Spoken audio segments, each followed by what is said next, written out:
안녕하십니까. 광주광역 씨와 함께하는 빛고울 행복 아카데미 임정섭입니다. 서점에 가보면 늘 인기 있는 장르 중에 하나가 성공이나 출세를 위해서 처세를 다룬 그런 책들이고요. 자기계발서 뭐 이런 것들이 늘 베스트셀러로 인기를 끌고 있는데요. 그런데 이런 책들 말고 아이들의 교육을 위해서 그리고 어른들의 인생 경영에 정말로 필요한 기술은 뭘까라고 한번 고민을 해보게 되는데 여기에 양심이라는 키워드로 우리 삶을 경영하는 비법을 그 대안으로 제시한 분이 있습니다. 그래서 오늘 빛고울 행복 아카데미에서는요, 홍익학당의 윤홍식 대표 모시고 인성교육 양심이 답이다라는 것을 주제로 강연 청해 듣도록 하겠습니다. 여러분 큰 박수로 환영해 주십시오.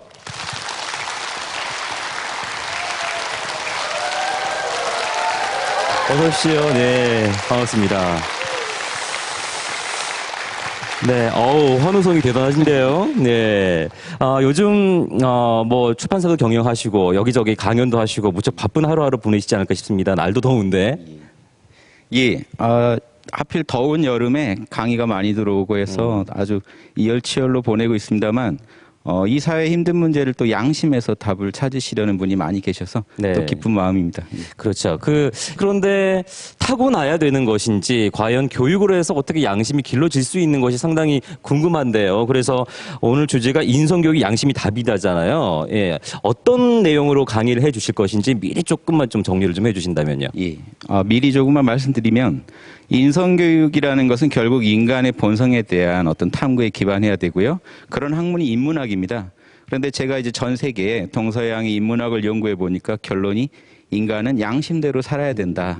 이걸로 귀결되더라고요. 그래서 인성교육은 결국 양심에서 답을 찾아야 되고, 양심이라는 건 우리가 모르는 게 아니라 유치원생도 알고 있는 그 상식, 그 상식에서 우리가 출발하면 인성교육의 문제도 풀 수 있겠다, 이런 말씀을 드리고자 합니다. 네. 자, 그러면 지금부터 윤홍식 대표와 함께 인성교육 양심이 답이다 강연 큰 박수로 청해 듣도록 하겠습니다.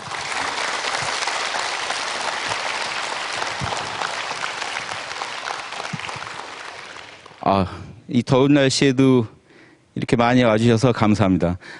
인성교육에 대한 답을 지금 이 사회에서 찾고 있고, 또 많은 학교에서 실제로 여러 가지 실험적 대안들을 활용하고 있는 것으로 알고 있습니다만, 저는 우리가 지금 이 사회에서 인문학 열풍이 불고 있는데 인문학에 그 답이 있다, 이 말씀을 드리고자 합니다. 그래서 인문학이 왜 답이 되느냐? 인성교육이란 결국 인간의 본성에 대한 탐구에 기반하지 않으면 실제적인 효과를 기대하기 어렵습니다. 인간이 본질적으로 어떻게 생겨 먹었느냐에 대한 탐구가 결국에는 인문학의 어떤 주제죠. 인문학의 어떤 탐구의 주제가 이미 인간의 본성에 대한 연구였고, 그것에 대한 결론이 이미 2000년, 3000년 전부터 충분히 연구가 됐음에도 불구하고 또다시 지금 이 시대가 또 힘들어지니까 다시 인간의 본성은 뭘까? 우리는 어떻게 살아야 되는 걸까? 다시 힘들어하는 이 상황에 저는 무엇보다 고전으로 돌아가서 인문학에서 답을 찾아보시는 게 어떤가? 그리고 이게 단순히 예전의 얘기, 2000년, 3000년 전의 이야기가 아니고요. 지금 우리 내면에 살아있는 양심의 이야기이기도 하다, 이 말씀을 꼭 드리고자 합니다. 그래서 제가 제목을 인성교육, 양심이 답이다, 이렇게 말씀을 드렸고요. 양심은 지금 우리 내면에서 지금 이 순간 살아 숨쉬는 마음이죠. 지금 이 순간 우리가 처음 만났는데 서로 조심하고 있지 않습니까? 서로 남을 만나서 조심하고 상대방한테 좋은 모습을 보이고자 하고 상대방 마음을 배려하고자 하고 이해하고자 하는, 이런, 그리고 상대방과 나에게 모두에게 이로운 판단을 내리고자 하는 이 마음이 바로 양심이고, 이런 양심은요 실제로 유치원생한테도 더 어린 아이들한테도 발견됩니다. 그래서 우리는 이미 인성교육의 답을 갖고 있는데 또 밖으로 인성교육의 답을 찾아 헤매야 하는가? 이게 과연 옳은가에 대한 어떤 반성에서 이 강의를 시작하고자 합니다. 그래서 제가 첫 번째로 이 화면에 지금 띄워놓고 설명드리고자 하는 것은 인문학의 결론입니다. 인문학이 어렵지 않습니다. 이미 2000년, 3000년 전에 인간 중에 최고의 지성을 갖춘 존재들, 우리가 흔히 4대 성인 그러죠. 공자님, 부처님, 예수님, 또 뭐죠? 노자, 마호멧, 여러분들 계시죠. 이런 분들이, 또 소크라테스, 서양에서는 이런 분들이 이미 충분히 인간의 본질에 대해서 탐구를 마쳤습니다. 그리고 우리는 그 결론이 낯설지 않아요. 유치원생들한테도 이 얘기를 해주면요 맞다고 할 내용들입니다. 그래서 어렵지 않다. 우리 양심에, 우리 상식에 이미 답이 있다. 그런데 아무리 우리 양심에 답이 있어도요, 우리가 우리 양심을 객관적으로 파악하기에는 좀 어려운 감이 있습니다. 그러니까 고전을 통해서 우리 양심이 어떻게 생겨먹었는지를 양심의 달인들이 남겨놓은 고전을 통해서 우리가 객관적으로 점검해 보면 명확해지지 않겠습니까? 논어, 우리가 가장 친숙한 고전이죠. 일반적으로 우리는 유교 문화권에서 오랜 세월을 살아와서 조선시대는 특히 아침 저녁으로 읽었던 책이 논어입니다. 그런데 논어의 결론이 뭐냐면요, 공자님이 이런 얘기를 하십니다. 공자께서 제자에게 나는 평생 하나만 팠다. 그러니까 제자가 뭘 팠습니까? 그거는 내가 당해서 싫은 거, 남한테 안 하는 거, 그것만 연구했다. 이게 실제로 논어에 나옵니다. 제자가 이거 하나로 나는 내 삶을, 내 학문을 이리간지했다. 이리간지라는 말이 거기서 나옵니다. 오로지 하나로 꿰뚫었다. 뭐로 꿰뚫었습니까? 내가 당해서 싫은 거 남한테 안 하려고 했다. 지금 여기 이 안에요, 인성교육의 답이 다 있습니다. 인간은 본질적으로요, 내가 당해서 싫은 거 남한테 안 할 수 있는 존재입니다. 그런 능력이 있습니다. 그게 양심이라고 합니다. 그런데 양심도요, 개발하지 않으면 발현되지 않습니다. 아이들이 언어 능력이 있다고 해도 말을 안 걸어주면 언어 능력이 발달이 더디죠. 마찬가지로 양심의 능력이 있어도요, 집안에서 그 양심을 부추겨주지 않고 학교에서 그 양심을 인정해주지 않으면요, 양심은 퇴보합니다. 양심의 능력이 제대로 발현되지 않습니다. 그래서 실제로 우리 사회가 경쟁을 통해서 남을 짓밟고라도 올라가라고 부추기면서 또 그 결과물로서 인성이 나쁜 아이들이 이 사회에 또 나와서 사회에 많은 문제를 일으키는 걸 보고 이제 와서 또 인성교육을 해야 된다, 인성교육을 해야 된다. 이게 모순입니다. 인성교육은요, 따로 감옥 정에서 할 일이 아니고요, 우리가 하는 모든 교육은 인성교육에 기반해야 됩니다. 올바른 사람 키워내자고 교육하는 거 아닙니까? 과학을 가르치든 수학을 가르치든 어떤 과목을 가르치든 그 안에는요, 올바른 사람이 되라는 내용이 들어있어야 됩니다. 그 내용이 바로 인성교육의 핵심이고요. 그게 뭐냐? 내가 당해서 싫은 일 남한테 하지 말자는. 자공이라는 제자가요, 똑똑한 제자인데 물어봤습니다. 스승을 떠본 거죠. 선생님, 한 글자만 가르쳐 주시면 제가 죽을 때까지 열심히 할게요. 그때 가르쳐 준 글자가 용서할 서자를 가르쳐 줍니다. 공자님이 서만 해라. 평생에 서만 하셨거든요. 서만 해라. 서가 뭔가요? 기소불용 물시여인. 너가 당해서 싫은 일은 남한테 하지 마라. 이해되시죠? 자, 이 학문의 동양 이 유교 전통의 골자는 서였습니다. 그게 서가 인이라고 하는 사랑을 구현하는 최고의 방법이었고요. 자, 그런데 성경에서 어떤 얘기를 할까요? 예수님은 좀 다른 얘기를 해야 되지 않나요? 그런데 예수님 뭐라고 하십니까? 모든 율법과 예언서의 골자는 이거 하나다. 신구약 통틀어 성경의 골자는 이거 하나다고 얘기하신 게 나와요. 뭐냐? 그대가 대접받고 싶은 대로 남한테 대접해라. 같은 말이죠. 모든 인간관계 기본 아닙니까? 옆에 누구 한 명만 붙어도요, 반드시 지켜야 됩니다. 심지어 사람이 아니라 강아지 한 마리가 붙어도 우린 지켜야 됩니다. 내가 강아지라면 싫겠다 하는 거 안 해야 되고요. 내가 강아지라면 지금 배고프겠다 싶으면 밥 주면 좋아하는 거고요. 모든 생명체 간에 따로 약속을 하지 않아도 이미 정해져 있는 룰이 바로 이 황금률입니다. 대접받고 싶은 대로 해주고, 즉 내가 받고 싶지 않은 건 안 해주는 거. 다른 말로 한번 정리해 볼까요? 이 두 개가요, 인간의 모든 도덕률을 대표합니다. 내가 받기 싫은 건 하지 말고 내가 받고 싶은 거는 미리 해주자는 거죠. 자, 이 이상의 양심은요, 현재 제가 볼 때 인문학적 고찰에서 안 나왔어요. 인간의 본질은 뭐냐? 인간이 가장 잘 살 수 있으려면 어떤 것만 지키면 되느냐? 어떤 덕목만 지키면 되느냐? 이겁니다. 그래서 내가 받고 싶은 거는 먼저 해주고 내가 받고 싶지 않은 건 남한테도 가하지 말자. 자, 이 내용이요, 불경에도 똑같이 나오죠. 모든 생명체는 똑같으니까, 내가 싫은 거는 상대방도 싫은 거니까, 고통받기 좋아하는 존재는 없으니까 나한테 고통이 됐던 거는 상대방한테도 가하지 맙시다, 이거죠. 인성교육의 답은요, 인간의 본질은요, 욕심도 있지만 양심도 있더라는 거고요. 즉, 인간은 나만 알고 내 가족, 내 새끼만 챙기는 그 마음도 있지만 동시에 우주적인 마음도 있더라는 겁니다. 나랑 전혀 상관없는 남도 나처럼 사랑하고 배려하는 능력도 있더라는 겁니다. 그거를 양심이라고 불렀습니다. 서양에서는 이성이라고도 불렀습니다.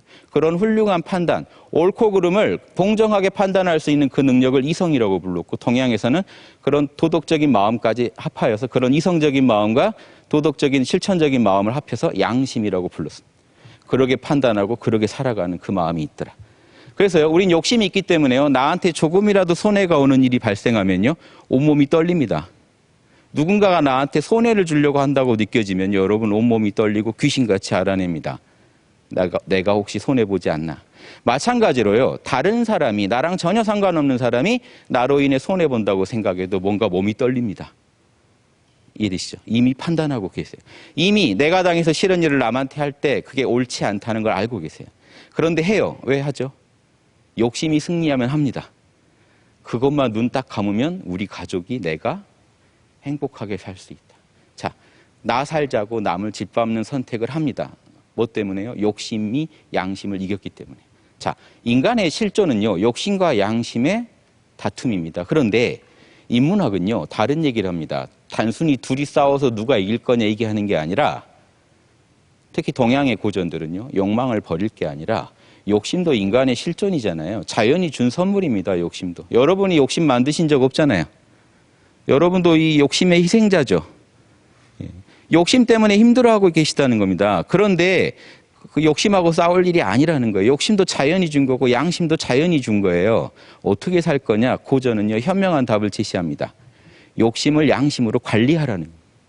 관리만 하면 욕심도 멋있어질 수 있다는 거예요. 얼마든지 남에게 도움될 수 있다는 거예요. 우리가요, 나 잘 살고 싶다, 돈 벌고 싶다, 남보다 성공하고 싶다, 그 자체를 뭐라고 하면 안 됩니다. 그거는 인간의 당연한 욕심이에요. 인정받고 싶고. 누구나 갖고 있지 않습니까? 다만 그 욕심이 양심을 이기게 하지는 말라는 거죠. 양심을 이겨버리는 순간 우리는 남한테 피해가 가더라도 하게 돼 있다. 자, 이게 인간의 맛입니다. 인간의 맛은요, 욕심을 배제하고 양심적으로 살아갑시다, 이게 아니고요, 그 욕망의 소용돌이에서 양심을 지키고 견지해내면서 삶을 풍요롭게 만들어가는 거. 그게 인간의 맛 아닙니까? 그 중에 가장 대표적인 분들이 예전에 4대 성인 이런 분들이죠. 꼭 그분들이 한정 지을 수는 없습니다만 그런 분들이 인간의 어떤 자존심을 세워준 분들입니다. 욕심을 극복한 분들.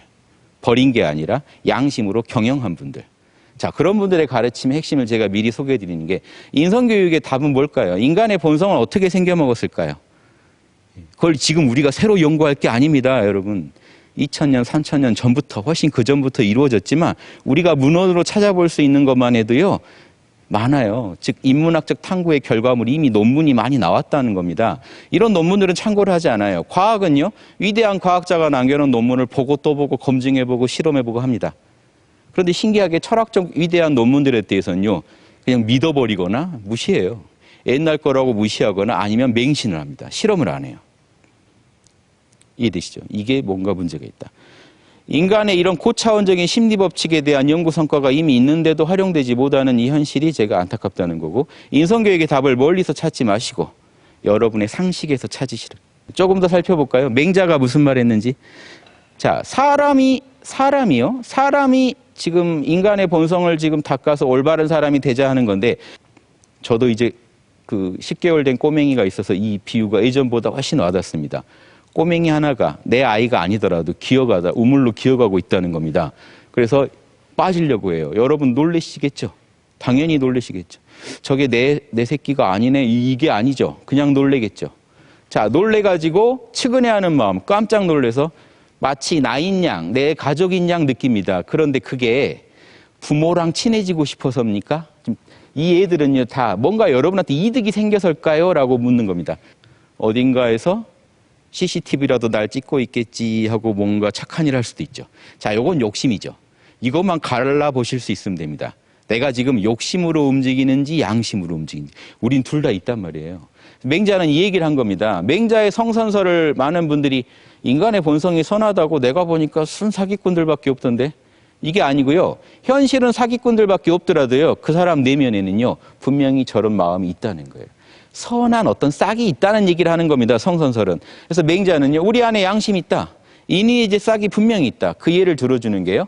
너가 아무리 어떤 막 살았다 하더라도 꼬맹이 하나가 우물에 기어 들어가는 걸 보면 놀랄 것이다. 그 마음이 벌써 그 꼬맹이를 너랑 둘러보지 않은 거 아니냐. 사랑의 싹 아니냐 이거죠. 원만한 사랑이라고는 할 수 없지만 사랑의 싹이 난 거 아니냐. 이 얘기를 해준 겁니다. 자, 마찬가지로 이렇게 볼 때 이렇게 남을 측은해하는 마음이 없다면 사람이 아니다. 수호지심은요. 잘못된 걸 봤을 때요. 부끄럽고 분노하는 마음입니다. 이건 아니지. 그러니까 부끄럽죠. 불의를 봤을 때 부끄럽고 공분하게 되는 그 마음이 미워할 오자에 부끄러워할 숫자거든요. 수호지심이 일어납니다. 여러분 잘못된 걸 봤는데 저게 안 일어나면 사람이 아니라는 겁니다. 맹자는. 여러분이 늘 선하다는 게 아니라 저런 싹은 있다는 겁니다. 양심의 싹은 분명히 있다. 욕심이 늘 양심을 이기니까 여러분의 삶이 뭔가 만족스럽지 않지 분명히 여러분 안에는 양심의 싹이 있다. 그리고 가끔씩 나옵니다. 가끔씩은 이 수호지심이 나와요. 이건 내가 손해보더라도 이건 바로 잡아야겠어. 이런 마음 나오실 때 이 수호지심이 나왔다고 보면 됩니다. 사양지심. 지금 우리가 처음 만났는데 서로 되게 겸손 떨고 있죠. 조심하고 조심. 예, 이게 사양지심입니다. 나를 낮추고 겸손하면서 상대방하고 왜 낮추나요?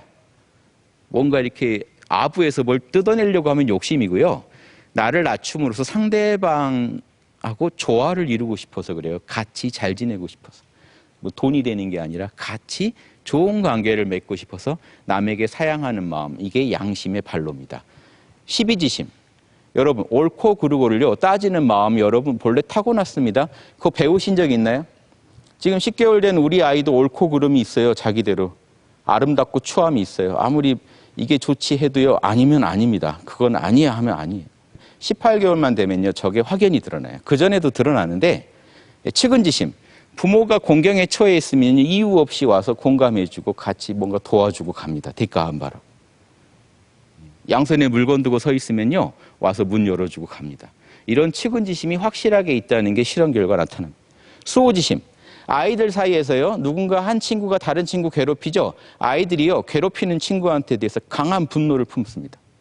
그리고 심지어 그 친구한테 잘해주는 다른 친구한테까지 분노해요.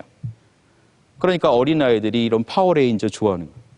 정의의 구현에 대해서 엄청 민감합니다. 신기하죠. 타고나요. 가르친 적이 없어요 우리가. 그래도 다 찾아서 합니다. 사양지심. 그 정도 나이 되면 자아가 조금 이제 성숙한 나이죠. 18개월 정도면. 그 정도 나이가 되면요 어른들 눈치를 기가 막히게 잘 봅니다. 여러분 모르는 사이에 눈치를 보면서 움직입니다. 실험을 해보면요 눈치를 다 살피면서 움직이고 있다는 게 나옵니다. 그럼 사양지심입니다. 그게 꼭 이득 보려고 합니까? 잘 지내고 싶어서 그래요. 인간들끼리 서로 잘 지내라고요. 우주에서 이런 마음들을 심어놨습니다. 태어날 때. 시비지심은요. 여러분 옳고 그름의 기준 배우신 적이 없습니다. 신기하죠. 학교에서요. 무엇을 옳다고 해라. 무엇을 그르다고 해라.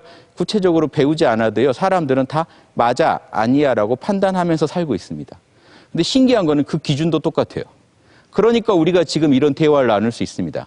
인간마다 옳고 그름의 기준이 다르다면 이런 대화 할 수 있나요 우리가? 서로 각자 마음대로 판단하시면 그만이죠. 시비지심이 없었다면 인간이 보편적 학문이라는 것을 만들 수 없었습니다. 수호지심이 없었다면요. 잘못된 것에 대해서 분노하는 마음이 없었다면 인간은 제도나 법률을 만들 수 없었습니다. 거기에 대한 보편적 공감이 없었다면. 측은지심이 없었다면 사회 자체가 성립이 안 됩니다. 원시 시대에요. 서로 양육하고 공동 양육하고 공동 사냥할 수 없었다면요. 모여 살 수가 없었어요.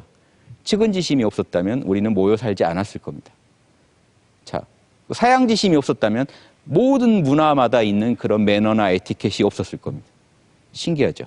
자, 인간이요. 이런 말 흔히 합니다. 욕심 때문에 인간은 발전한다. 성취욕 때문에 인간은 발전한다. 그 말도 맞아요. 인간은 욕심도 타고났기 때문에. 하지만 양심도 타고났기 때문에 우리는 학문이 가능하고 사회가 가능하고 예절이라는 게 문화라는 게 만들어질 수 있었고 또 법률이라는 게 굴러갈 수 있었다. 국가라는 게 이루어질 수 있었다. 이렇게 생각해 보시면요. 양심이 아웃라인을 만들어주고 욕심은 그 안에서 또 성취 욕구를 자극해서 발전하게 만든다. 이렇게 보는 게 또 타당하지 않습니까? 이런 내용들이 인문학의 결과입니다. 인문학이라는 게 뭘까요? 사람 인자에 그럴 문자죠. 인간이 만들어내는 문입니다. 우주에서 천문학은 하늘이 만들어내는 무늬를 연구하는 학문입니다. 근데 이 우주에요, 인간이란 존재가 태어나서 인간들이 어떤 무늬를 만들어내더라는, 그걸 연구해 보니까 인간은 어떤 무늬를 만들어내나 동물하고 다른 뭔가 무늬를 만들어내더라는 거예요. 삶의 양식을 만들어내더라는 겁니다. 보니까 그 안에는 욕심과 양심의 어떤 그런 협업을 통해서 뭔가를 만들어가더라고요. 욕심이 승하면 전쟁이 일어나고 사회가 또 부조리로 빠지고, 양심이 승하면 세종대왕 때처럼 또 뭔가 태평한 세월이 이루어지고, 이러면서 계속 살아가더라는 겁니다. 그래서 그 인간의 본질에 대해서 욕심도 본질이지만 더 고차원적인 본질인 양심이 있더라. 이걸 찾아낸 게 인문학의 결론입니다. 제가 볼 때는요, 양심이라는 스마트폰은 여러분 이미 갖고 계세요. 여러분 매뉴얼이 없습니다. 스마트폰 어디서 구했는데 매뉴얼이 없어요. 딱 이 상황입니다. 인간은 태어났는데 마음 사용 설명서를 우주가 따로 주지 않았거든요. 얼마나 힘듭니까? 욕심은 나를 부추기죠. 견물생심이 나를 흔들어 놓죠. 내 삶이 경영은 안 되죠. 뭐가 옳은지 모르겠죠. 또 현명한 사람들한테 조언을 구해봤더니 동시대에 누가 좀 말을 잘하나 하고 들어봤더니 각기 딴소리하고 있죠. 이 정신적으로 힘드시지 않겠습니까 지금? 그래서 저는 인문학의 답을 2000년, 3000년 검증된 분들의 조언을 받는 걸로 시작하면 좋겠다는. 그래서 고전을 옛날 글로 보지 마시고요. 2000년, 3000년간 검증된, 만약에 스마트폰이 있다면 이 스마트폰 제일 잘 쓰기로 이 정평이 난 사람들의 어떤 그런 매뉴얼이라고 보시면 좋겠다 이겁니다. 고전을. 자, 그래서 측은지심, 사양지심, 수호지심, 십이지심은요, 결국 들어가 보면 뭐냐? 양심의 4가지 덕목인, 동양에서는요, 양심을 4가지로 또 나눠봤습니다. 더 나아가서는 오행에 맞춰서요, 5가지로 나눠봤습니다. 그 5가지 양심의 덕목이 인의지신입니다. 여러분 잘 아시죠? 인의지신. 사랑, 정의, 예절, 지혜, 성실. 자, 왜 그럴까요? 한번 보세요. 내가 당해서 싫은 거 남한테 하지 않겠다. 이게 양심의 지금 제일 실전적인 지침 아닙니까? 그 안에 들여다보면요, 내가 남한테 부당한 피해를 주지 않겠다는 정의의 감각도 있고요. 또 보면요, 결국은 남을 나처럼 배려하고 사랑하고 있죠. 사랑의 마음도 있습니다.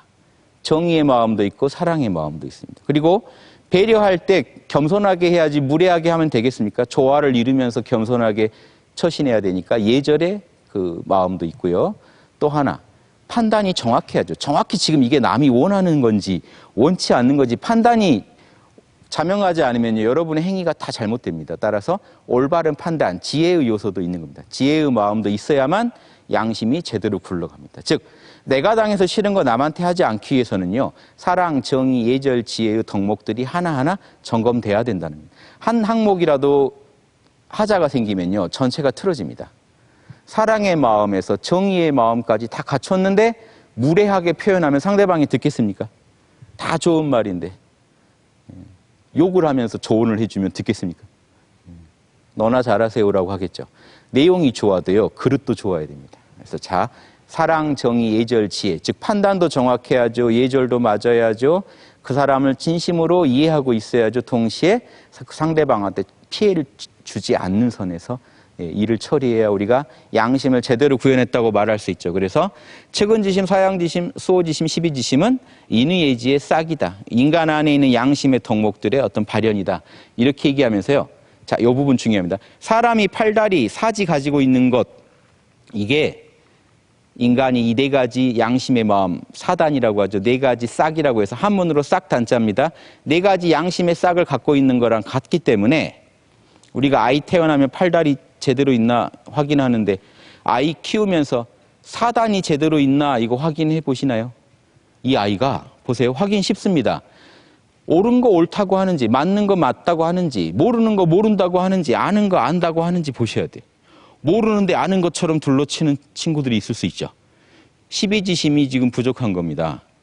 남의 입장을 배려를 잘 못하면요, 이 동물들도 막 해를 끼치고 합니다. 동물들한테까지.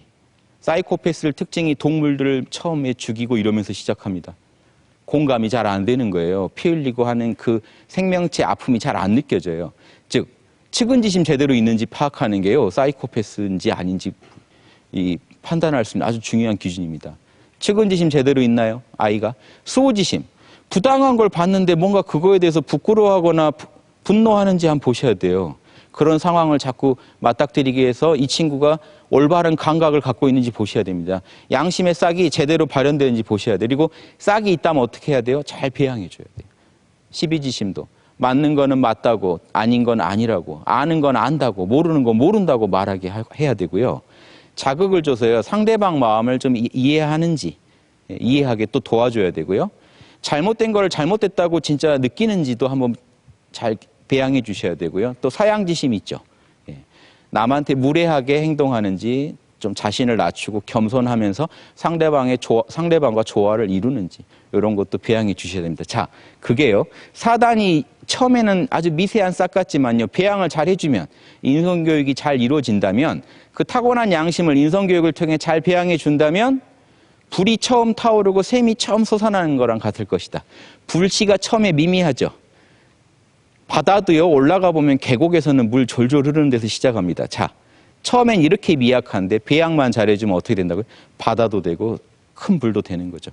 자, 그래서 진실로 이를 확충만 해주면 사해도 보존할 거다. 요즘 말로 하면 대통령 될 거다 이겁니다. 천자 노릇할 수 있다. 사해를 장악한다는 얘기입니다. 동서남북 사해를 장악한다는 거는 그 지역의 천자가 된다는 거거든요. 양심만 잘 배양하면 왜 천자가 된다고 했을까요? 예전 어른들 볼 때는요. 남의 리더는 무조건 양심적이어야 됩니다. 따르는 사람들을 다 먹여 살려줄 그런 넓은 마음이 있어야 되거든요. 그 양심 없이 남 앞에 설 수 있겠습니까? 그래서 예전에 리더라는 게요. 요즘 리더라고 하는 게 예전 말로는 뭐냐면 군자예요. 한문으로 하면 군자입니다. 임금 같은 사람 리더. 앞에서 우리를 인도하는 사람 리더. 자, 군자는 양심의 달인을 상징하는 말이 돼버렸죠. 지금 원래는 리더라는 뜻인데 임금도 포악한 임금도 많은데 왜 군자라는 말이 양심의 달인을 말하게 됐을까요? 남 앞에 서려면 무조건 양심적이어야 된다는 예전 어른들의 지혜가 들어있습니다. 남 위에 서는 사람은 반드시 아랫사람들을 자기 자신처럼 아끼는 사람이어야 한다. 따라서 양심이 잘 개발된 사람은요, 그런 사람이 천자해야 된다는, 대통령을 해야 된다. 그래야 어떻게 할까요? 별거 아닙니다. 천하를 경영하는 게 이 동양 고전의 가르침 따로 보면 국민 마음을 내 마음처럼 여겨서 국민이 싫다는 건요 안 하고요. 국민이 원하겠다. 내가 국민이라면 이걸 원하겠다 하는 거 해주고, 내가 국민이라면 이거 진짜 싫겠다는 거 안 해주면 됩니다. 내가 국민이라면 진짜 이걸 원하겠다 하는 마음을 들어주는 건 측은지심이고요. 정말 내가 국민이라면 이거 싫겠다 해서 같이 그 행동을 미워하면서 부끄러워하는 건 수호지심이죠. 사랑의 마음과 정의의 마음만 있으면요, 이 천하도 경영할 수 있다. 이게 맹자에 나오는 겁니다. 만약 이게 안 되면 어떻게 될까요? 이 양심의 싹이 미약하다고요, 무시해버리고 키우지 않으면 어떻게 됩니까? 부모도 못 모실 거다. 리얼이죠. 자식들이 부모님 어디 동남아 관광하자고 가가지고 자식들만 돌아옵니다. 유산 함부로 자식들한테 주시면 안 돼요. 안 찾아와요. 돈 먹고 떨어져요. 이해되시죠? 유산, 지금 어르신들 다 서로 유산은 꼭 끝까지 챙기고 있어야 된다. 그래야 한 번이라도 더 찾아온다. 자, 이게 결국 양심교육, 인성교육 부재의 결과물입니다. 이해되시죠? 그러니까 지금 우리 사회가 성공해라. 아이가요, 학교에서 뭔가 양심을 좀 발현하고 오면 어떻게 해요? 그럴 정신 있으면 공부를 더 해라. 하나라도 더 외워라. 대학 가면 좋은 친구들 다 생기니까 지금 친구들을 연연해하지 말고 밟고 올라가라. 만약 이렇게 가르치면요, 군자의 반대말이 뭔지 아십니까? 예전 한문으로는 소인이죠. 요즘 말로 하면 소시오패스예요. 사이코패스는요, 타고나길 뇌에 좀 문제가 있어서 공감 능력이 없는 분들이에요. 이제 이해가 되는 부분이 있습니다. 문제는 소시오패스예요. 소시오패스는요, 양심이 살아있어요. 알아요. 그런데 욕심을 계속 밀어주고 있는 사람입니다. 즉, 죄책감을 끝없이 누르면서 욕심을 추구하는 사람. 소시오패스로 후천적으로 배양하고 있는 지금 나라가 대한민국이 아닐까, 저는 그렇게 생각합니다. 누가 성공했다, 부러워하는 사람 대부분 들여다보면 소시오패스들입니다. 자기 하나 살자고 남 밟는 사람들이 지금 이 사회에서 존경받는 사람들로 되고 있어요. 그래서 지금 우리 사회는 어떻습니까? 성공할수록 뭐가 없어져요? 사단이 없어져요. 인성교육 한다는 게 무슨 아닙니까? 사회 리더들은요, 양심을 버리는 거를 오히려 자신의 성공의 어떤 지표로 삼고 있는데, 잘하는 아이들한테는 양심 챙겨라, 인성 챙겨라. 이 얘기는요, 노예도덕을 강요하고 있는 거로 보여요, 저는. 즉, 내 말 잘 듣는 사람이 되라는 거예요. 착취해 먹기 좋게 내 말 잘 듣는 사람이 되라. 그런 인성교육은 거부하자는 거고요. 올바른 인성교육은요, 윗사람, 아랫사람, 남녀노소 가릴 거 없이 모두 지금 이 순간부터 내가 당해서 싫은 건 남한테 하지 말자는 거예요. 이해되시죠? 그래서 이런 게 진짜 주인 도덕이죠. 내가 주인이 돼서 내 양심의 소리 듣는 도덕이 돼야지 남이 정해놓은 룰을 잘 따르는 사람을 우리가 도덕적인 사람, 인성교육의 아주 모범으로 삼아야 될 사람 이렇게 제시하면요 엉터리입니다. 그래서 실제로 논어에서요 향원은 덕의 도적이다. 도덕에 제일 도적되는 사람이 누구냐? 향원. 평판 제일 좋은 사람이에요. 그 마을에서. 그 마을에서 평판 제일 좋은 사람이면 도덕 잘 지키는 사람 아닙니까? 그래서 논어에서는 제일 도적이라고 해요. 왜일까요? 남이 좋다는 것만 하고 계신. 남한테 싫은 소리 안 들으려고 살고 계신 거예요. 공자님이 아주 짜증을 냅니다. 덕의 도적이다. 논어에서 제일 센 욕이에요. 덕의 도적이다.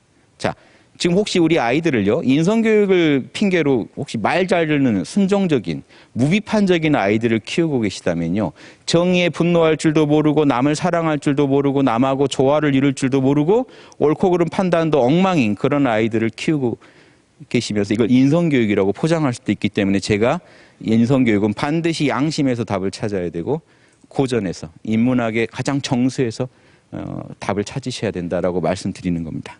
자, 고전 얘기 하나 끝났고요.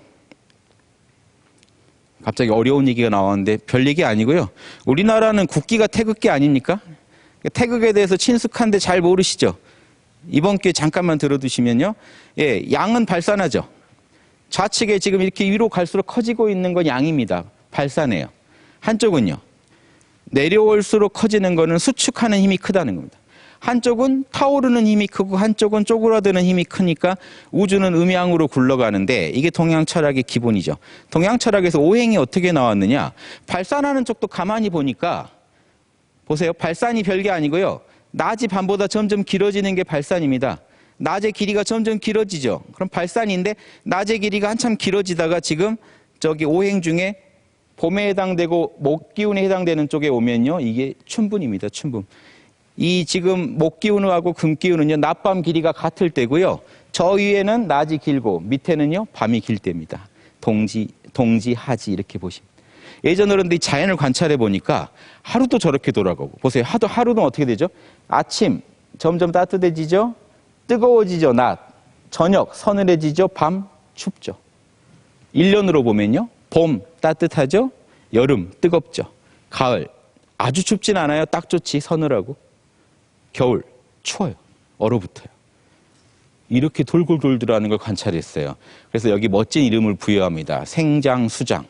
봄에 생 태어나고 여름에 장성하고 가을에 쪼그라들고 열매를 맺었다가 겨울에 씨앗만 남기고 사라지더라. 그런데 여기서 끝이 아니죠.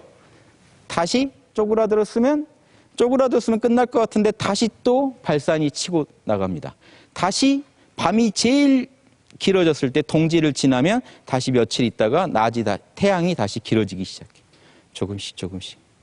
재미죠. 낮밤 길이가 이렇게 계속 변해갑니다. 이런 거를요, 예전 어른들이 관찰하면서 우주에는 일정한 프로그램이 있구나 하는 거 알아냈어요. 그래서 이거를 양심에 적용합니다. 인간 양심도 똑같이 생겼을 것이다.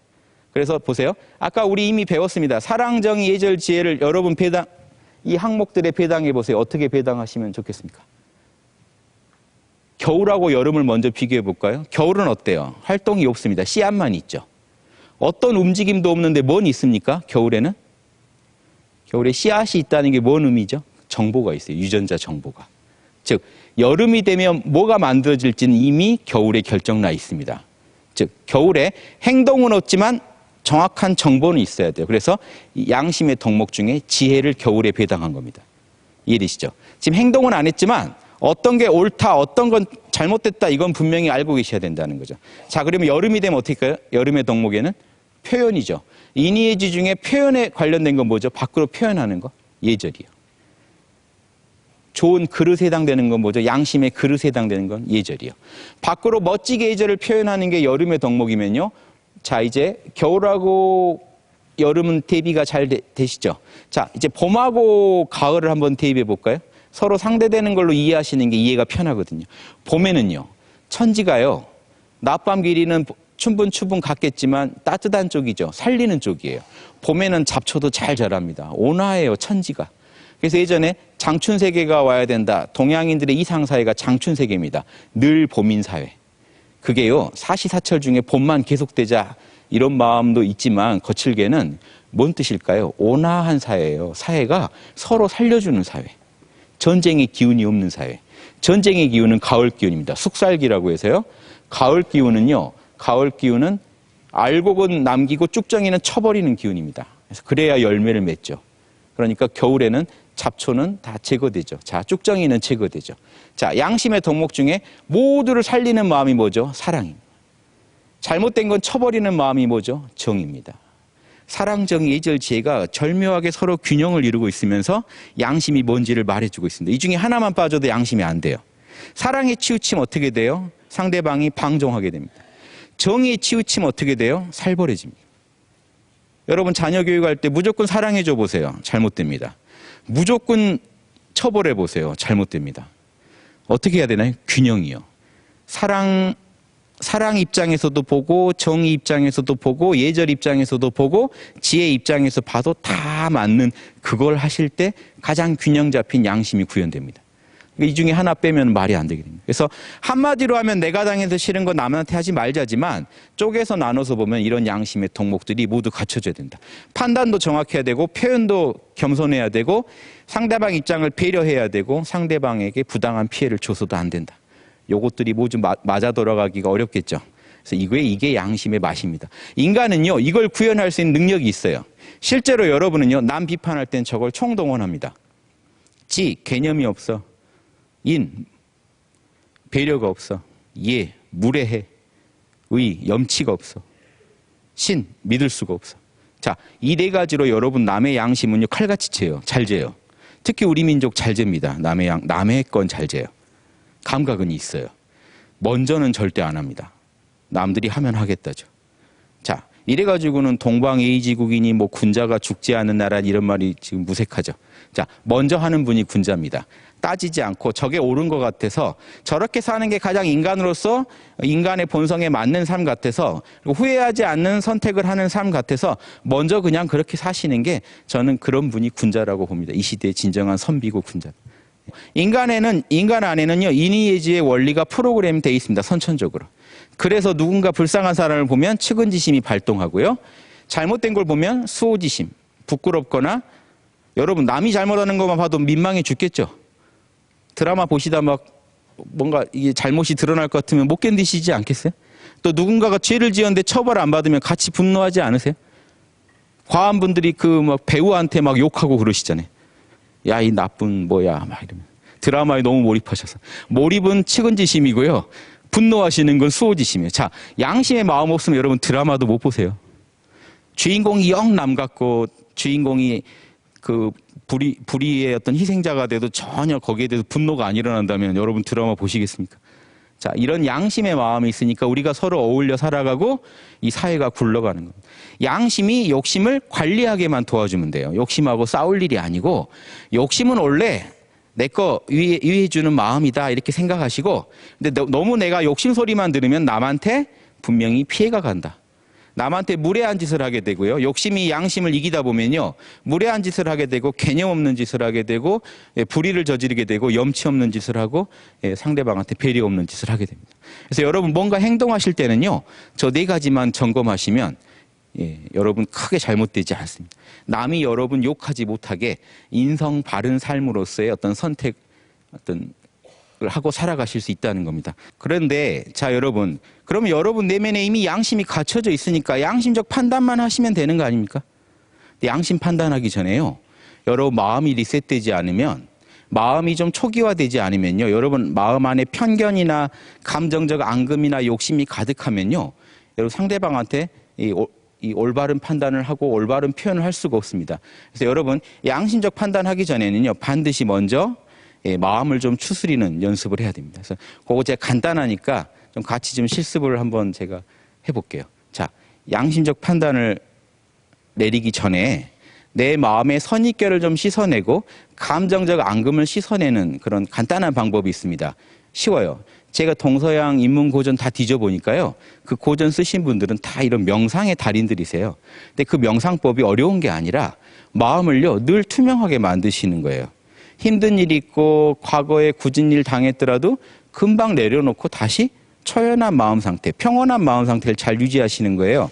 그게 요즘에요, 뇌과학적으로 세로토닌이 나온 상태입니다. 은은한 행복감이 흐르는 상태를 금방금방 만들어내요. 지금 현재요, 의학적으로 세로토닌이 몸에서 잘 안 퍼지면 우울증 진단이 나옵니다. 세로토닌이 그만큼 중요해요. 그게 안 나오면 삶이 힘들어지고 우울해집니다. 그런데 이 명상의 달인들을 보면 세로토닌을 통해서 항상 자기 마음을 건강하게, 자기 뇌를 건강하게 유지하더라는 거죠. 그래서 그 비법을 제가 소개해드리고자 하는데 어렵지 않고요. 지금 제가 놀이하듯이 접근하시면 됩니다. 막 어렵게 엄숙하게 접근하지 마시고 이름만 잠시 모른다고 하시면 돼요. 지금 제가 이름 여쭤볼 테니까 모른다고 하세요. 자, 이름 어떻게 되세요? 성함 어떻게 되세요? 모르죠. 집에 혹시 가족 두고 오셨나요? 모르죠. 집에 혹시 돈 많으세요? 모르죠. 돈도 모르겠고 가족도 모르겠고 아무튼 뭐만 아실까요? 내가 존재한다는 것만 합니다. 지금 있다. 지금 내가 존재하고 존재하는 것으로 만족한다. 자, 눈 한번 감아 보실래요? 잠깐만 같이 좀 쉬는 시간 가져보겠습니다.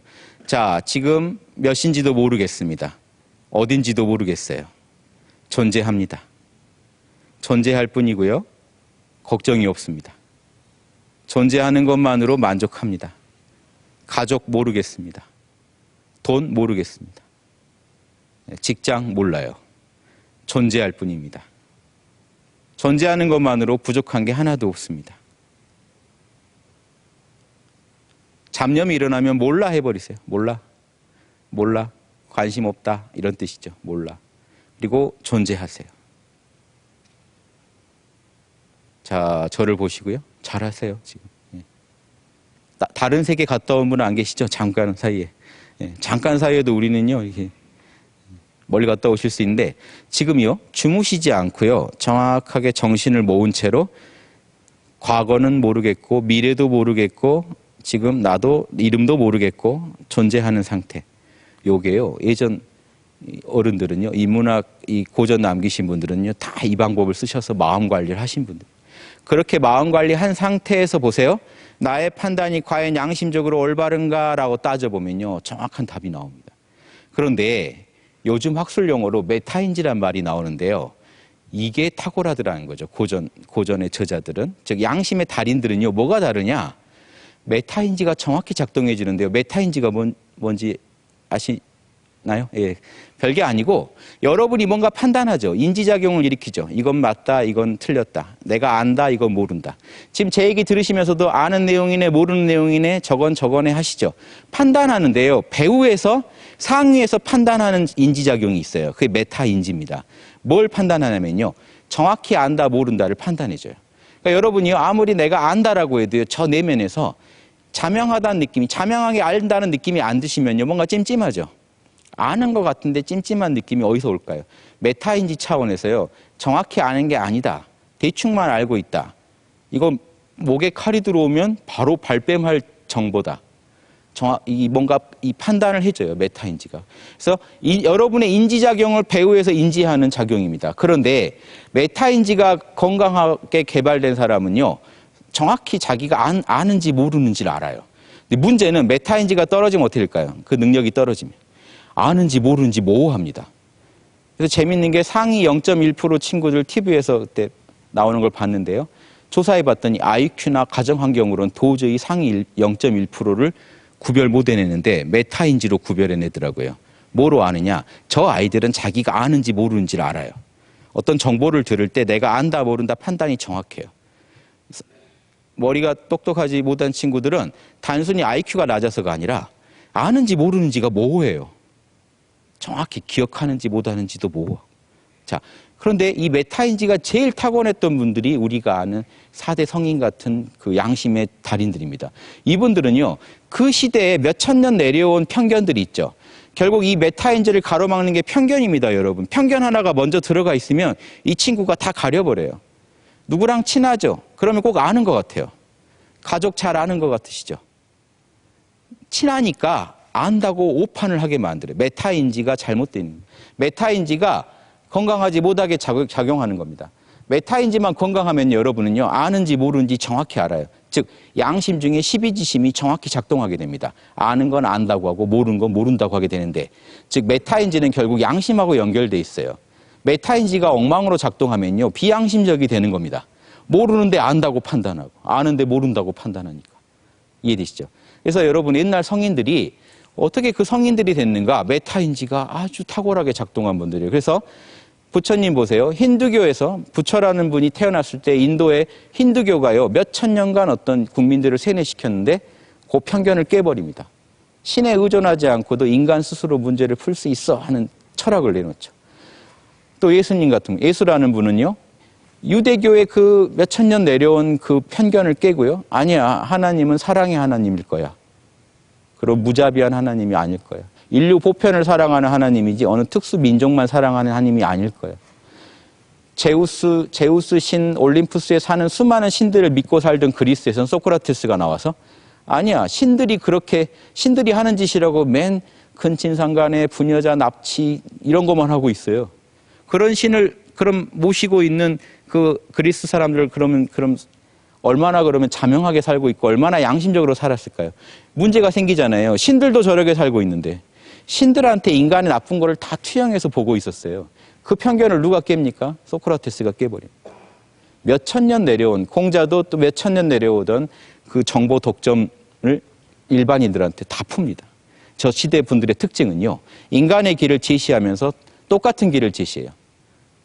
추계시대라고 합니다. 칼 야스퍼스가 추계시대라고 하는 인문학이 제일 결론을 냈을 때입니다. 인문학의 모든 결론이 저때 나와요. 기원전 2000년, 2500년 전후에 나오는데 저때 성인들이 다 같은 얘기를 해요. 인간에 대해서. 똑같이 아까 제가 말씀드렸죠. 내가 당해서 싫은 건 남한테 하지 마라. 내가 받고 싶은 걸 남한테 해주고 내가 당하기 싫은 건 남한테 하지 마라. 저 얘기를 하시면서 기존에 내려오던 모든 신화적인 편견들을 깨버립니다. 그리고 특징이 그거를 공유해요. 자기 혼자 알고 있지 않아요. 남한테 끝없이 설명을 해주고 공유합니다. 이런 분들이 계셨기 때문에 지금 인문학의 성과가 나왔고 우리가 인간의 본성에 대해서도 수준 높게 탐구해 볼 수 있는 겁니다. 자, 그분들의 특징이요, 메타인지가 탁월합니다. 보세요. 성경에 뭐라고 돼 있죠? 그대들은 그저 예할 건 예하고 아니어할 건 아니어라고 해라. 그 외에는 다 악에서 나온 소리다. 사기치는 거다. 양심상 맞으면 맞다고 하고 아니면 아니라고 해라. 그게 메타인지가 건강한 사람의 특징입니다. 자, 공자. 자로야, 내가 지혜를 얻는 법 가르쳐 줄게. 알면 안다고 하고 모르면 모른다고 해라. 그게 지혜를 얻는 비법이다. 메타인지를 건강하게 하는 법입니다. 메타인지가 엉망이면요, 여러분, 아는 거를 모르는 것 같이 느끼게 되고요, 모르는 걸 꼭 아는 것처럼 느끼게 된다는 거예요. 자, 노자는 뭐라고 했죠? 알지 못하는 걸 아는 것이 뛰어나다. 내가 모른다는 걸 아는 게 정말 뛰어난 일이다. 그걸 모르는 게 병이다. 소크라테스는 뭐라고 했죠? 무지의 자각이 진정한 지혜의 시작이다. 소크라테스는요, 그리스에서 신이 이렇게 얘기했어요. 신탁에 내려왔는데 아테네에서 소크라테스가 제일 지혜롭다. 근데 소크라테스는 놀랐어요. 난 별로 아는 게 없는데 왜 나더러 지혜롭다는 거야. 그래서 아테네 최고의 지식인들 다 만나고 나니까 뭘 알았냐면요, 나는 모르는 줄 아는데 그 사람들은 모르는 줄 모르더라는 거예요. 다 안다고 주장하더래요. 아십니까? 예, 압니다. 대화를 나누다 보면 소크라테스한테 깨져요. 결론이 다 그래요. 소크라테스 책 결론이, 상대방이 제가 잘 몰랐네요라고 인정해요. 자, 지혜를 얻는 법 어렵나요? 이게 여러분 양심 중에 12지심을 발현하자는 거예요. 옳은 건 옳다고 하고 그런 건 그르다고 하자. 이거 판단도 안 되는데 어떻게 인간의 어떤 그 아름다운 삶을 우리가 꿈꿀 수 있겠습니까? 올바른 삶이라는 건, 양심적인 삶이라는 건요, 옳은 건 옳다고 하고 아닌 건 아니라고 자명하게 말할 수 있는 판단 능력에서 시작되고요. 자, 올바른 판단을 제가 도와드리고자 양심의 덕목들을 가지고 저렇게 설명해 봤습니다. 이 부분만 점검하면 여러분 항상 올바르고 양심에 맞는 자명한 판단을 하실 수 있습니다. 먼저 마음을 리셋했는가? 마음을 초기화했는가? 잡념 날려버리셨나요? 앙금을 날려버리셨나요? 어떻게 하면 되죠? 몰라를 한 5분간 하세요. 모르겠다. 이름도 모르겠다. 1분만 존재하셔도요, 지금 그 고민 다 사라지십니다. 알딸딸해지세요. 세로토닌이 나와서요, 몸이 알딸딸하고 마음도 편해집니다. 그래서 감정이 좀 진정됐을 때, 자, 물어보세요. 가족 간에 지금 자녀랑 지금 다툼이 있었다고 한번 가정하고요. 자녀의 입장, 상대방의 입장은 뭘까 하고 진심으로 상대방의 입장이 한번 되어 보셨나요? 이거 여기 한번 자명하다, 난 당당하다라고 말하실 수 있는지 아니면 찜찜한 부분이 있는지 물어보세요. 나는 진심으로 내 자녀의 입장이 되어 보았는가? 이 질문을 던지시면요. 여러분 양심 중에 사랑, 즉 측은지심이 작동하게 됩니다. 자, 그 다음에요. 내가 혹시 자녀한테 부당한 피해를 주진 않았는가? 즉 내가 자녀라면 정말 싫을 짓을 내가 하진 않았는가라고 물어보시면요. 여러분 양심 중에 수호지심이 작동합니다. 그래서 뭔가 자명하다부터 찜찜하다까지 신호를 줘요.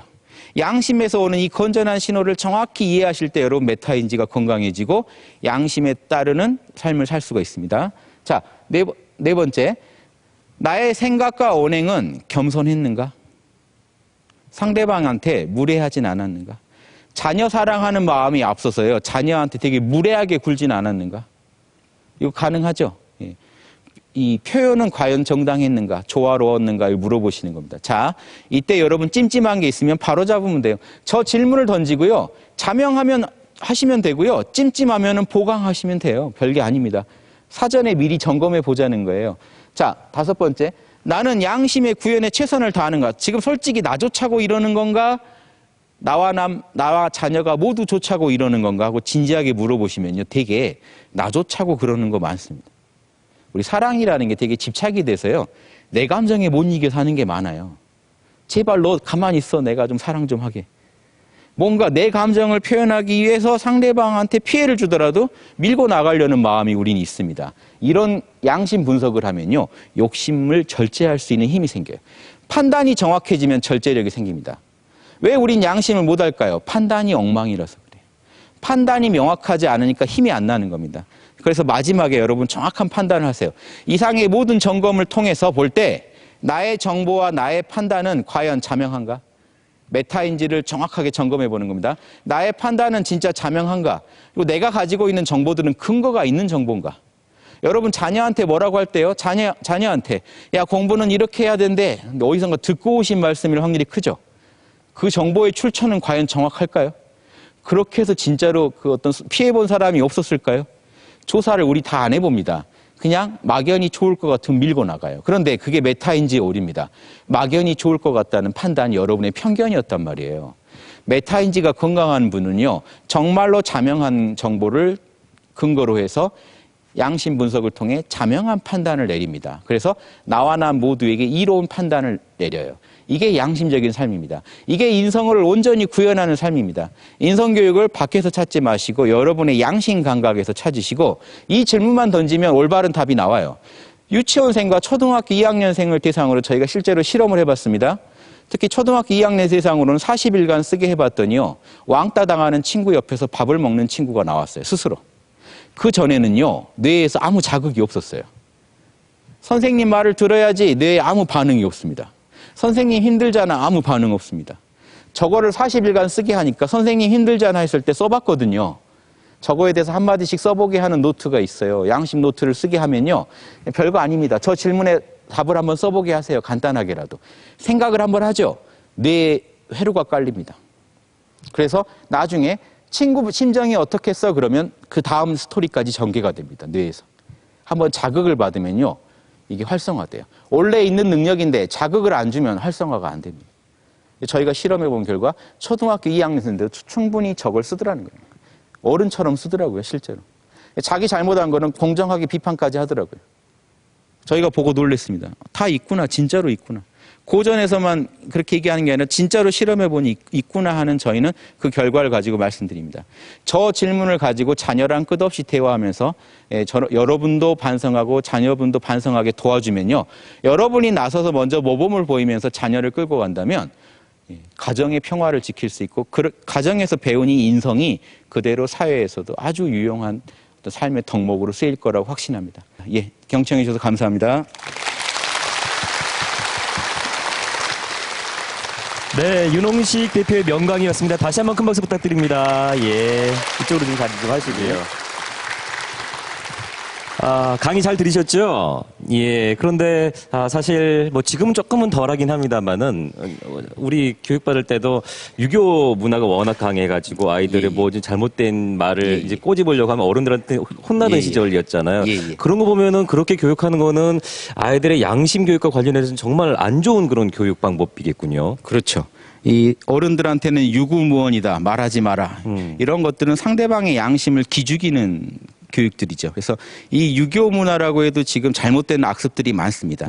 결국 그것도 유교에서 제시하는 최고의 이념인 인의지 신을 가지고 점검하면 유교의 어떤 부분이 문제인지도 정확히 나오게 됩니다. 그러니까 결국 인의지 신이 더 본질이다. 이렇게 말씀드릴 수 있겠습니다. 근데 이 양심과 도덕과 뭐 인문학과 관련해서 워낙 책도 많이 쓰시고 강의도 많이 하시는 윤옥식 대표신데 그럼에도 불구하고 사람이다 보니까 양심의 기로에 서 있을 때 방금 강의하신 것처럼 그 시간에 5분 동안 나몰라 이런 명상만 하고는 없을 텐데 마음을 추스리거나 양심적인 선택을 할 수 있는 기준이나 그런 방법이 있을 것 같기도 합니다.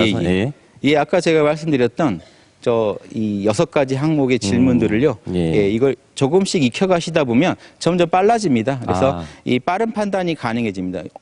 한참 뭐 5분 동안 나는 일단 명상에 든 다음에 결정하겠다 이럴 수는 없는 거고요. 빠르게 잠시라도 마음을 모아서 집중하고 감정을 좀 진정시킨 뒤에 이 양심의 5가지 질문들을 던져주시면 그 중에 가장 핵심적인 것만 여러분이 잘 캐치하셔도 큰 잘못은 안 하게 됩니다. 지금 이 상황마다 다르거든요. 상황마다 빨리 자명한 정보가 중요할 때는 그 부분을 위주로 빨리 판단해서 자명한 정보인지 확인해가지고 활용하시고 또 상대방 심정을 이해하는 게 중요할 때는 그 부분에 좀 더 초점을 두시면 완벽하지 못하더라도 급할 때라도 큰 잘못은 저지르지 않는 삶이 가능하다 이렇게 말씀드리겠습니다. 그래서 양심의 교육이 필요하고 연습이 필요한 거군요. 자, 그럼 오늘 강의는 여기까지 듣겠습니다. 여러분 다시 한번 큰 박수 부탁드립니다. 수고하셨습니다.